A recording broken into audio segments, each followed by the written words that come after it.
মানে এটা তো চিরায়ত সত্য জি। যে ন্যায় বিচার, মানবিক এবং বাক স্বাধীনতার বাংলাদেশ। গণতন্ত্র থাকলে বাক স্বাধীনতা থাকবে। বাক স্বাধীনতার জন্যই বৈষম্যের বিরুদ্ধে লড়াই করেই কিন্তু গণতন্ত্রের জন্যই বাংলাদেশ স্বাধীনতা এসেছিল, বা এদেশের মানুষ জীবন দিয়ে স্বাধীনতা এনেছে। কিন্তু আমরা স্বাধীনতা ধরে রাখতে পারিনি, অথবা স্বাধীনতা কী সেটি হয়তো বুঝিনি। কারণ 53 বছর পরেও একই জায়গায় আমরা এক ধরনের কী বলে যে ঘুরপাক খাচ্ছি। এই যে প্রশ্নটা, এখানে একটা প্রশ্ন আছে, মানে এই একই জায়গায় 53 বছর পরে ওখানে একই জায়গায় ঘুরপাক খাচ্ছে বাংলাদেশ।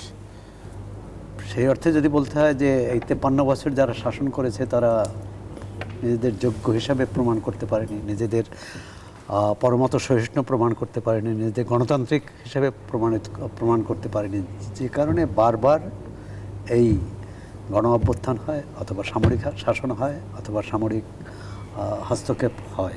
এটার পরিণতি ধরেন, এই যে আমাদের বাংলাদেশ তো রাজনৈতিক বাস্তবতা, নির্বাচন প্রক্রিয়া, এগুলো তো ঘাত প্রতিঘাতের মধ্যে দিয়ে গেছে, প্রত্যেকটা জায়গায় বাধাগ্রস্ত হয়েছে। ধরেন 75-এর এক বাস্তবতা,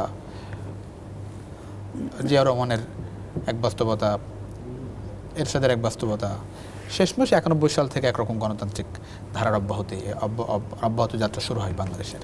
আবার 2007-08 আবারও সেনা সমর্থিত তত্ত্বাবধায়ক সরকার আসে 2 বছর, তারপরে টানা 15 বছর একরকম শাসন দেখলেন। পরিণতি তো আসলে সবারই জানা, তারপরেও কেন আসলে মানে বদলাই না আমরা? না, এখনও বদলায় না, কিন্তু মানুষ কিন্তু খুবই আশাবাদী। বাংলাদেশের মানুষ খুবই গণতান্ত্রিক।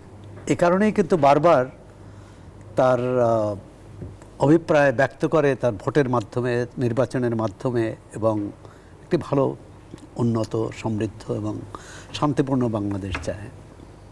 কিন্তু যাদের হাতে এই পতাকা ভার দেয়া হয়, তারা সেই পতাকার ভার হয় বহন করতে পারেন না, অথবা তারা মানে জনগণের প্রতি যে অঙ্গীকার সেটি ভুলে যান। বিষয়টি হচ্ছে যে গণতন্ত্র হচ্ছে সবাইকে নিয়ে চলা। তা আমরা দেখেছি গত 15 বছরে সবাইকে নিয়ে চলা, বরং কিভাবে বন্ধুকে শত্রু করা যায়, কাছের লোককে দূরে ঠেলা যায়, এবং যেই মত প্রকাশের স্বাধীনতা, প্রধান উপদেষ্টা যে কথাটি বলেছেন, যেই মতের বিরোধিতা করেছেন, যেই দ্বিমত প্রকাশ করেছেন, তাকেই জাতির দেশের শত্রু হিসেবে চিহ্নিত করা, মানে এটি হচ্ছে আত্মঘাতী কাজ। এটি আমরা সব সরকারের আমলেই কিন্তু দেখেছি। এটা যখন আওয়ামী লীগ ক্ষমতায় বিএনপিকে এইভাবে অভিহিত করে, বিএনপি যখন ক্ষমতায় আওয়ামী লীগকে এইভাবে অভিহিত করে। কিন্তু জনগণ কী চায়? জনগণ কিন্তু জনগণের মৌলিক যে অধিকার, প্রথমত হচ্ছে তার অন্ন, বস্ত্র, শিক্ষা, স্বাস্থ্য সেবা, বাসস্থানের অধিকার, সেটি কতভাগ মানুষের নিশ্চিত হয়েছে বাংলাদেশে। দ্বিতীয় হচ্ছে যে মত প্রকাশের স্বাধীনতা, আমি কথা বলতে পারবো, আমি সমাবেশ করতে পারবো, আমি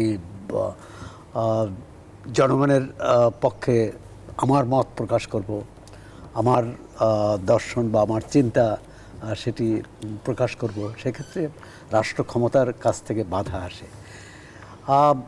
আবার যেটি আপনি বলছিলেন, খুবই এটি কি বলে কৌতূহলপ্রদ, বিরোধী দলে থাকলে কিন্তু আমরা সবাই গণতন্ত্রী হয়ে যায়, এবং নিজেকে মানে সাচ্চা গণতন্ত্র হিসেবে প্রমাণ করার জন্য সব ক্ষেত্রে, আপনারা সেটা মিডিয়া বলেন এবং অন্য অন্য ক্ষেত্রে বলেন, কিন্তু ক্ষমতায় যাওয়ার পরেই তাদের অবস্থান, তাদের চরিত্র, তাদের মনোভাব সম্পূর্ণ বদলে যায়। এই যে